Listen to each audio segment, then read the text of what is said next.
أهلا بيكم. قصة النهاردة حصلت سنة 2015 في اليمن، وتحديدا في محافظة الضالع، واللي بطلها شاب اسمه خالد. عارفين المثل اللي بيقول اتقي شر الحليم إذا غضب؟ أهو خالد ده مثال حي عليه. كان راجل هادي، راكز في مكانه، محترم، وعقله كبير. معروف عنه إنه ما بيحبش المشاكل، لا مع جيرانه ولا أصحابه ولا حتى قرايبه.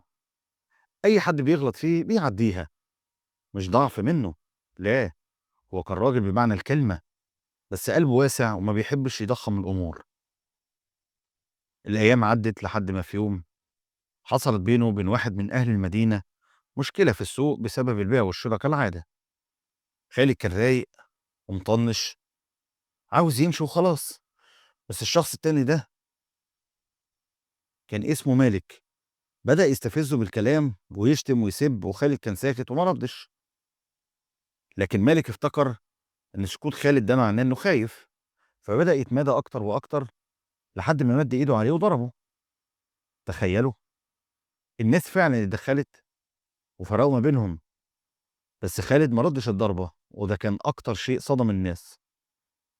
المصيبة بقى إن مالك ما ضربهوش ضربة عادية، ده اداله كف على وشه قدام الناس كلها، والكل كان مستني يشوف خالد هيرد إزاي. لكن اللي حصل خلى الناس كلها في صدمة. خالد ما عملش حاجة، لا رد الكف بكفين ولا حتى حاول يدافع عن نفسه. فضل هادي، اتنفس شوية واستعاذ من الشيطان، وبعدها لف ومشي. الناس ما سابتوش في حاله، كل ما يقابل حد يسمع نفس الكلام: انت حليم بس مش للدرجة دي، ازاي تسيب حقك؟ ليه ما ضربتوش؟ ليه ما دافعتش عن نفسك؟ لكن خالد كان بيرد بكلمتين: موضوع خلص خلاص يا جماعة، خلاص حصل خير. مرت الأيام ومالك بدأ يحس بتأنيب الضمير، خصوصا بعد ما الناس فضلوا يقولوا له: يعني يا راجل، ما لقيتش غير خالد تمد ايدك عليه؟ ده إنسان محترم وما غلطش فيك، ده حتى احترم سنك وسكت. أقل حاجة لازم تعتذر له. وفعلا مالك خد مجموعة من أهله ومعارفه وراحوا بيت خالد عشان يعتذروا له، وقال له: أنا آسف، حقك عليا، واللي تطلبه أنا تحت أمرك. لكن خالد كالعادة كان قلبه كبير، وقال له ببساطة: ولا يهمك، حصل خير، أنا مسامحك، وأنت أكبر مني أصلا، خلاص الموضوع انتهى. لكن هل القصة خلصت على كده؟ لا، الحكاية كانت لسه ما خلصتش، وده اللي هتعرفوه في اللي جاي. وسبحان الله، الدنيا غريبة جدا يا جماعة.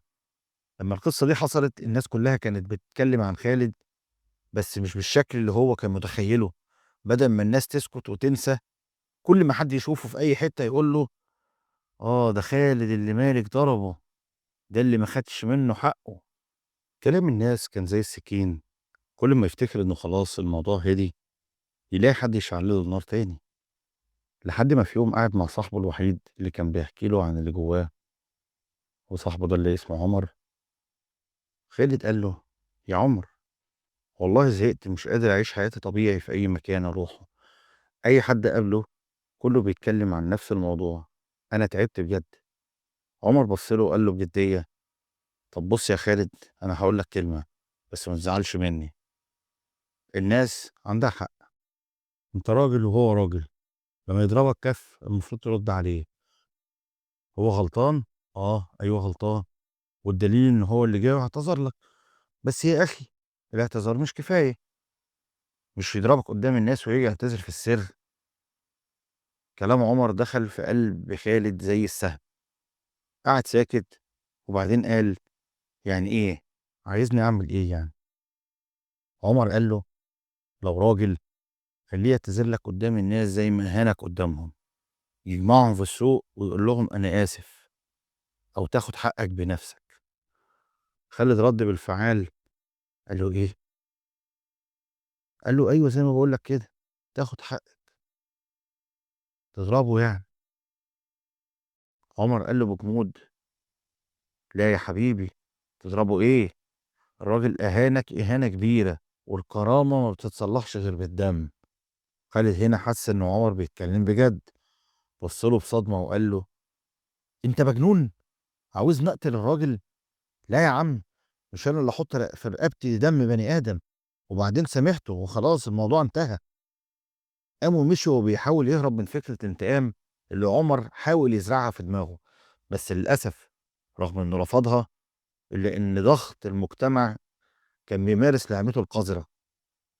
مرت 6 شهور وخالد كان خلاص بدأ يتعايش مع اللي حصل، لحد ما في يوم حصلت مشكلة بينه وبين مراته.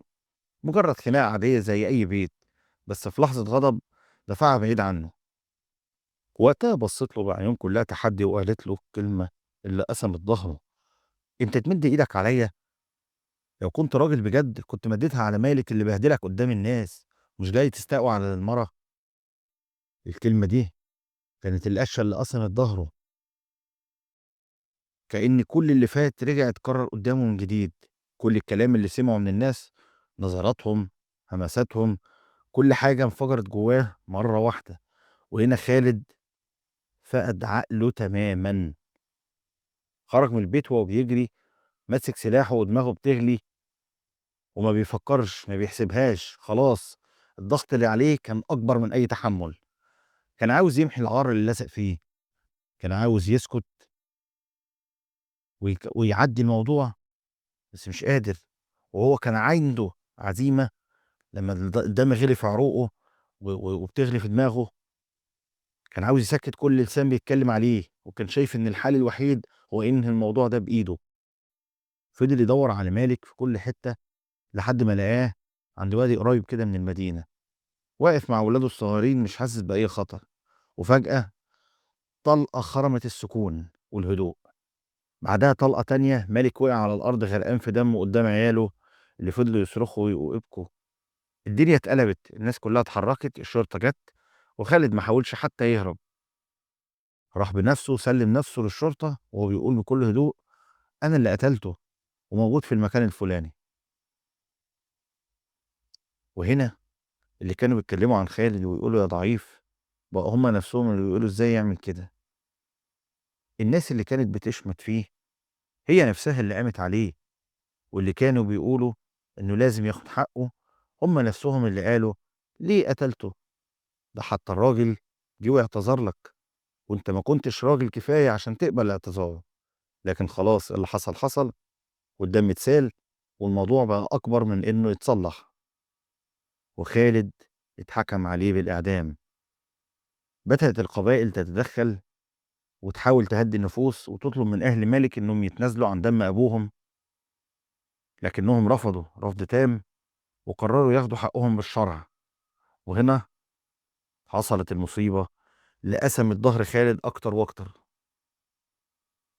مراته اللي كانت السبب في انفجاره راحت رفعت عليه قضية بعد ما اتحكم عليه بالإعدام، والمحكمة حكمت بطلاقها منه غيابيا. وبعد ما خلصت عدتها اتجوزت واحد تاني. ومين؟ عمر. أيوة، عمر صاحبه الروح بالروح، اللي كان بيزوره كل يوم واللي كان بيقول له: إحنا معاك، مش هنسيبك، وهنحاول نضغط عشان أهل الدم يتنازلوا. وفي آخر زيارة وهو قاعد معاه قال له بكل برود: يا خالد، دي آخر زيارة مني ليك، وعلى فكرة أنا اتجوزت طليقتك. سلام. خالد بص له بصدمة: إيه؟ أنت بتتكلم جد؟ إزاي؟ ده أنت صاحبي، أنت زي أخويا، إزاي تعمل كده؟ عمر ضحك ضحكة باردة كده وبص له بعيون كلها خبث وقال: عارف ليه؟ لأن كل اللي حصل لك ده كان انتقامي منك. إيه اللي حصل؟ ليه عمر قال كده؟ إزاي الصاحب بيتحول لعدو؟ وهنا الحقيقة ظهرت كلها قدام خالد زي البرق.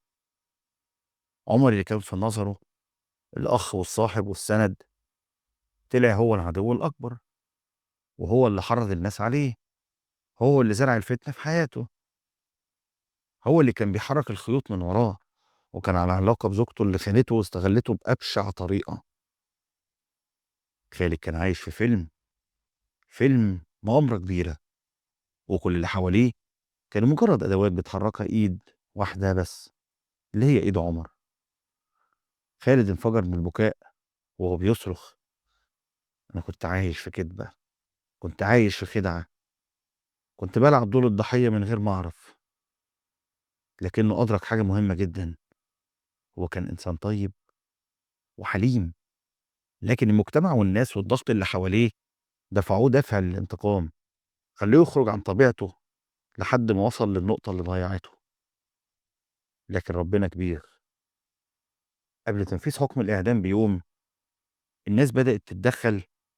شيوخ القبائل والأعيان وأهل الخير فضلوا يضغطوا على أهل مالك يحاولوا يقنعوهم بالعفو، لأن خالد كان ضحية أكتر ما هو مجرم. وفي آخر لحظة أهل مالك وافقوا على العفو مقابل الدية، وتم دفعها من أهله وجماعته، واتلغى حكم الإعدام. لكن لسه فيه الحق العام، واتحكم عليه ب3 سنين سجن.